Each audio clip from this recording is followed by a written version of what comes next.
Yo, what's going on, guys? We have an extra quarterback video today. Where we're gonna have some one of the best black quarterbacks ever to do it, Michael Vick, talking to Colin Cowherd about Lamar Jackson and just other football things. And then we got a undisputed topic. Houston is going up against Patty Mahomes. That's the highlight game of the week for us. Um, so enjoy the video, and I'll see you guys Tuesday. Seasons. He was a Pro Bowler for 4 of them, and as the NFL has moved into more athletic quarterbacks, it often makes us think and connect to Michael Vick, and he is now joining us. Come on in, Michael. Good to see you. Drafted #1 overall, most career rushing yards by a quarterback in NFL history. By the way, so Dak last night really struggled. Dak didn't have the running game. Dak was a little bit out of his element.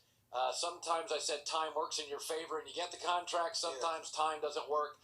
Are you concerned this morning that we have a little bit of a trend here? If the Cowboys aren't running the ball, Dak over the last 3 years is not a very effective quarterback. Yeah, I'm a little concerned, and I think this Cowboys team should always try to lean on the run game. And I don't know if it's because they got down 17-0 yesterday so fast, and why everything kind of got out of sync. Yeah. But I know that drive early when Dak threw the interception was very critical and it changed the dynamic of the game. But this team has shown that they need to rely on their run game, lean on Zeke because it takes all the pressure off of Dak. And then the play action game just becomes more relevant. When they don't have that, they just seem to struggle.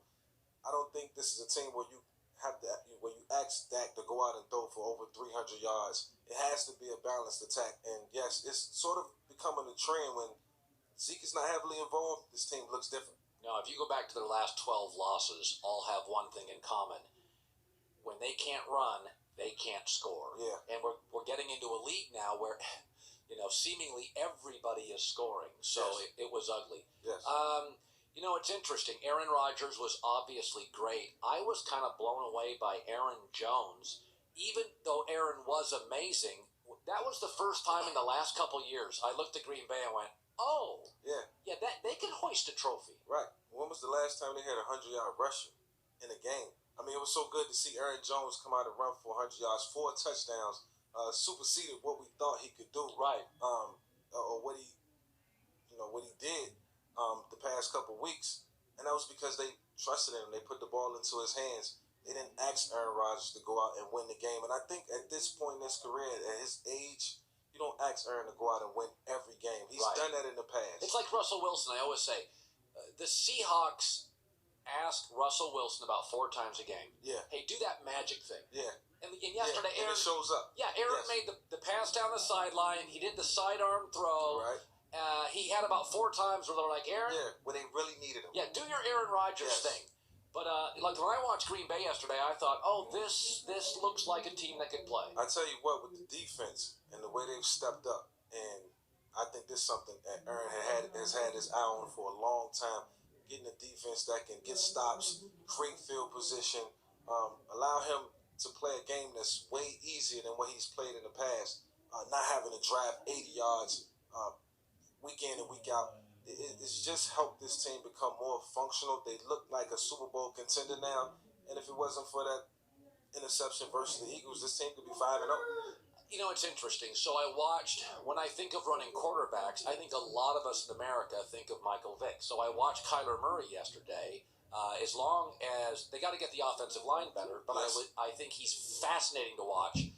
I watched Lamar Jackson yesterday, and I think he's regressing a little bit. I Okay. can sense the frustration with him. Yeah. Listen, how many games has Lamar played? 15. He hasn't played a full season. So when you watch Lamar, for instance, what are you seeing? Well, I see sort of a regression, but not as big as I think it may look. Teams, when you line up and you run these funky formations, and it's a lot of RPO stuff, and you're playing within the hashes, it's kind of easy to make adjustments to it.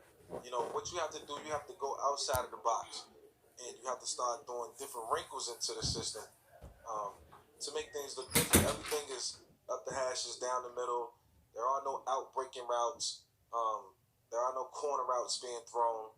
You got to stretch the field. You got to throw some deep balls. Everything kind of looks the same. Yes. And after a quarter of the season, these defensive coordinators, they catch up. And they see what other teams have done to negate their progress. It's a copycat league. They're going to do the same thing. So it's not going to get any easier. Lamar will be asked to, or will have to make more plays because defenses are going to play them different. So that's why we see the struggles. That's why we see the inconsistencies. So last night I'm watching Patrick Mahomes and largely watch the game from the bench. So you could go to your career. I do think that rhythm matters. Yeah. I think quarterbacks need a rhythm, and I'm sure there were games in your career where you sit and there you go, you go to the sideline and you're 13 to 18 minutes, you don't get back on the field. Right.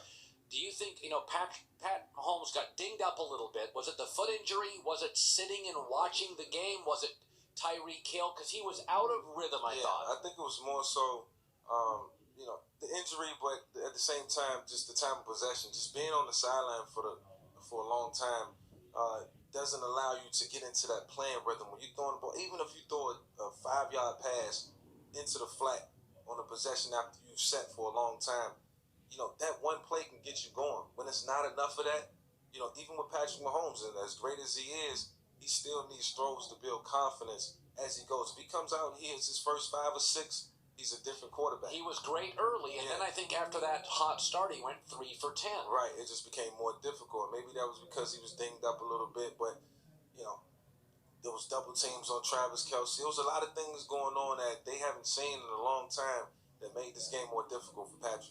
Now, Andy Reid is somebody you're close to. What do you think Andy Reid says after the last 2 weeks where he didn't have a touchdown pass at Detroit? He struggled after some initial success yesterday. What do you think Andy Reid preaches this week to Patrick Mahomes? Andy thrives in these moments. What he'll do, he'll go back and look at the film and he'll break it down. He'll critique it, and he'll find ways to get back on playing. It will be easy for them. I just think it was one of those games where, you're not flat, and they probably expected to win, like, convincingly, and you go in and it's a hostile environment. Things don't go your way early. You got a team that's just as motivated as you, and I think it was just one of those games where they underestimated the Colts. By the way, teams that were embarrassed last week, Baltimore, Indianapolis, Green Bay's defense against Philadelphia. There's 5 teams that the previous week were kind of embarrassed. They all came back to win. Bounced back strong. Yeah, I mean, that's the way the league works. Indianapolis got blown out at home by Oakland, and then was unbelievably focused for this game. Which was bizarre to me. I just knew it was a given that they would beat Oakland. It says a lot about Oakland. They're a lot better football team than I think we give them credit for. Let's segue into the Raiders. Yeah. They're noisy, they're dysfunctional. I don't like them organizationally, but I'm sitting there yesterday watching it, and it's funny about this. The players like Gruden. Yeah. Okay, so I don't know how much it matters, Mike, but you've been in locker rooms. There is a certain sort of vibe and energy. Yeah. Like, what do you make of the Raiders? I think it all starts with Jay Gruden, and I think his attitude reflects to all the guys that he has playing for him. And he's hard nosed. I think he's very demanding, and he's smart. And one thing John can do is he can make the adjustments to the game of football. That's one thing I worried about when he first came back to the league. 10 years He's been out off. for 10 years. Yeah. Has the game, evolved, ahead of his time. Right. I think he's come back. He's watched a ton of film. He's drafted the right players. Obviously, he has the running back that he needs to carry the load. The tight end they got from the tight end Baltimore. from Baltimore. These guys are playing good football, and then he's a quarterback guru, in a sense. Derek Carr is in a really good situation with John because he's a guy that's coached quarterbacks his entire life, and he's going to get the best out of Derek Carr. Yeah, I will say this about him. The running back from Bama looks good. They stole a tight end from Baltimore who had some off-field problems. Now he is focused, Darren Waller. They also upgraded the O-line. Free agency, they went and got a right tackle and a receiver. Yeah. And I got to be honest, at least the offensive pieces work. Yeah. Like, I watch them, I'm like, oh, the offense is fine. Yeah. The offense is fine. Now, again, they're in a rebuilding mode. Right. But when I watch the offense with John Gruden, I'm like, well, he knows offense. Yeah, when he made that trade for Khalil Mack, he needed to do some things that made us feel better about that trade. And I think with the draft picks that he was able to acquire, he's making it work. And I just want to see it continue to go forward in a positive manner and see this team win games and compete in the division because, you know, Chargers lost to the Broncos yesterday. Denver doesn't have its footing. And Denver, you know, is hey, in the AFC, Mike, in the AFC yesterday, entering the day, there were 8 2-2 teams. Yeah. Raiders are one of the 3-2s. Yep. Today, they'd be a playoff team. It's not a definitive division. Nope. So where somebody stepped up and say, you know, we will run the division and we'll compete with New England at the end of the year. Of course, I still think Kansas City will be there, but it's a ton of teams That wild card that compete. Hey, that wild card Yes. spot. Hi, everybody. Thanks for watching. Subscribe here to get the latest from the show. Also, be sure to check out more of the best clips from The Herd or go watch a few segments from other shows on FS1.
distance in which he can throw the football, with the accuracy in which he can throw the football. Skip, the guy can literally roll left for a right-handed quarterback, throw completely across his body for 40 yards.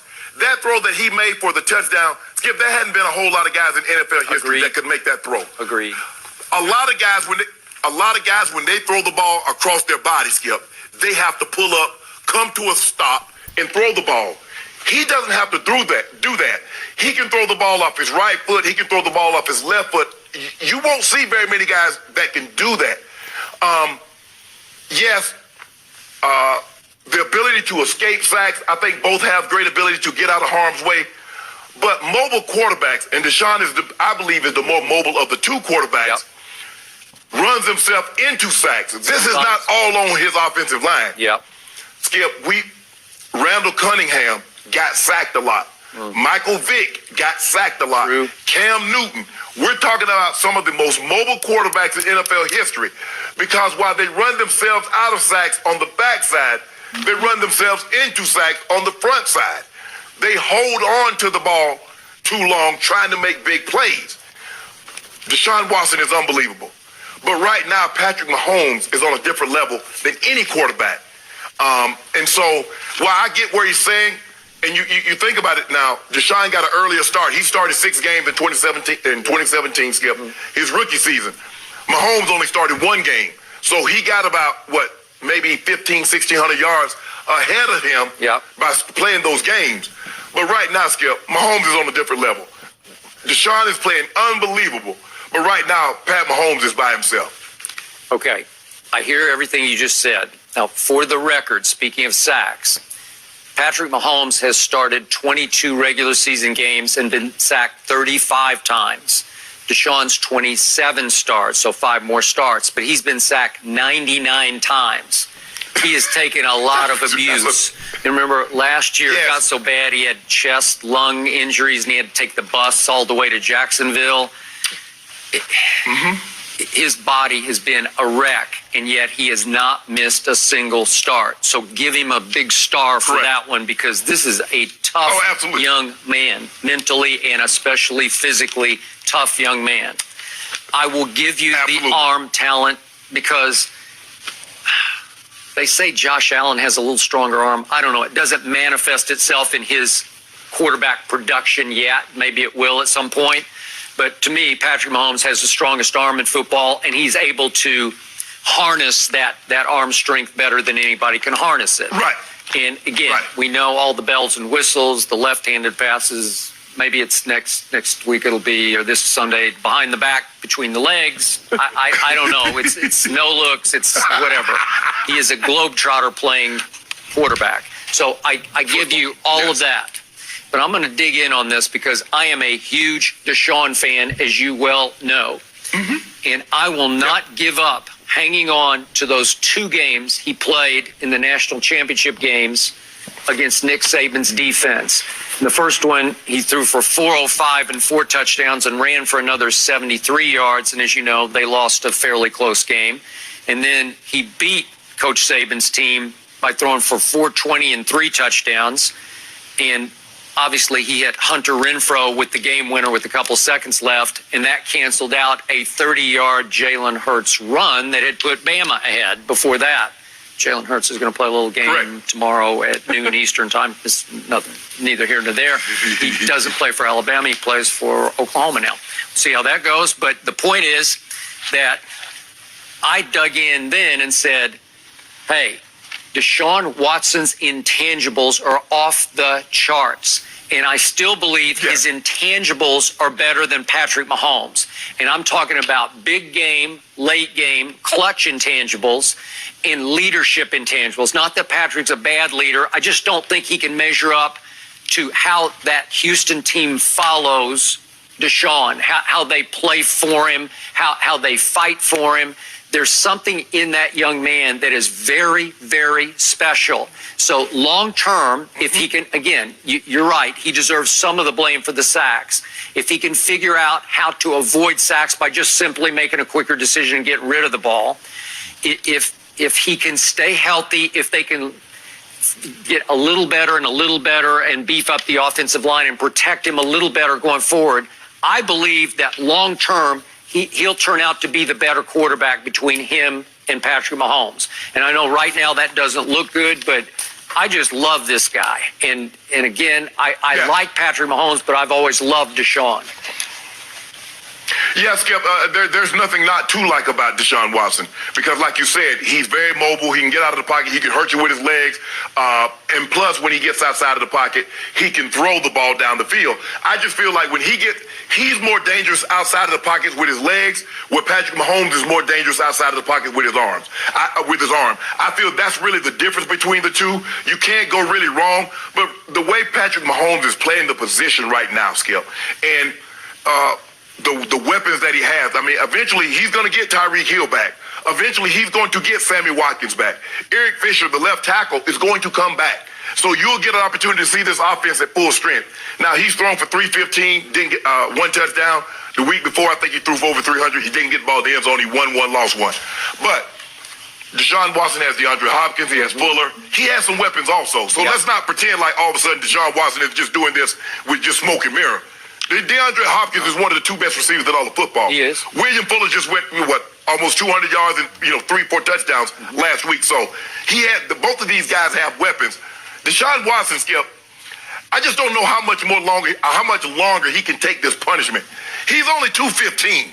99 sacks on a 215 body. That's sacks. Yep. We're not talking about the hits, just the knockdowns.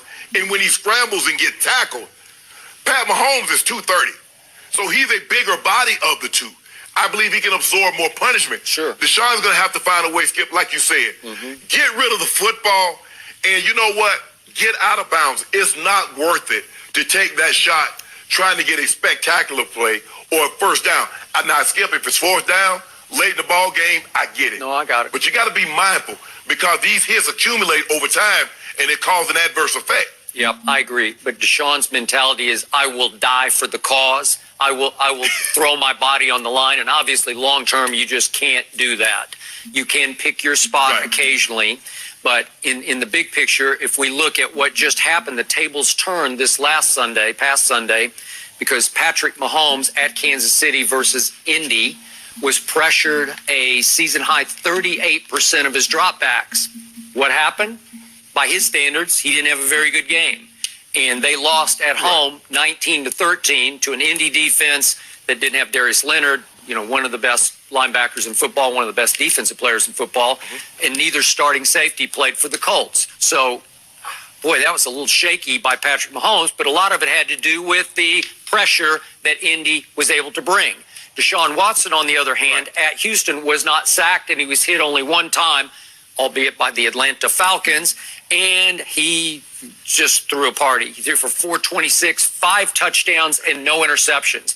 And that's the 5th time in 28 starts. Think about this. 5th time in 28 starts, Deshaun Watson has gone 5 touchdowns and no interceptions. That's pretty extraordinary. But the sacks are muddying the water, So, again, when he gets some time and he's upright in the pocket all day, his QBR was 98, which was pretty great. It's the second best of the season in pro football. And the thing is, Skip, this always has been and it always will be. If you want to, I don't care how great your quarterback is, very few can stand that pressure. If you pressure him and put him on his butt, bad things normally happen for that guy.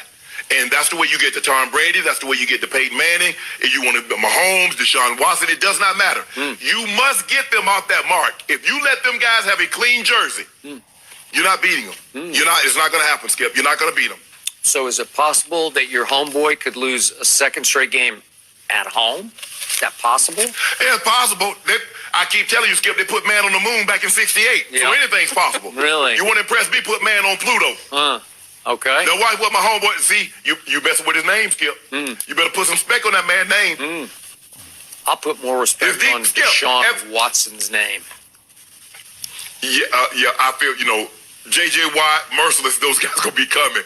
I kind of feel bad for my homeboy because his defense does him no favors. And that's the problem, Skip. And you say, well, he's doing all this. He has to. He has no choice. He knows he must go out there and probably have to score 30 because his defense is going to give up 28. I'm starting to sense that this coming Monday could be a real fun day here on Undisputed. I don't know. I'm getting that vibe. I'm excited to get to be here for it. I tell you what, one of our old friends on the show, Tyrann Mathieu, he's been here before. He's played with both quarterbacks, and he does think that they have more similarities than differences. He calls them 1A and 1B with, of course, the nod going.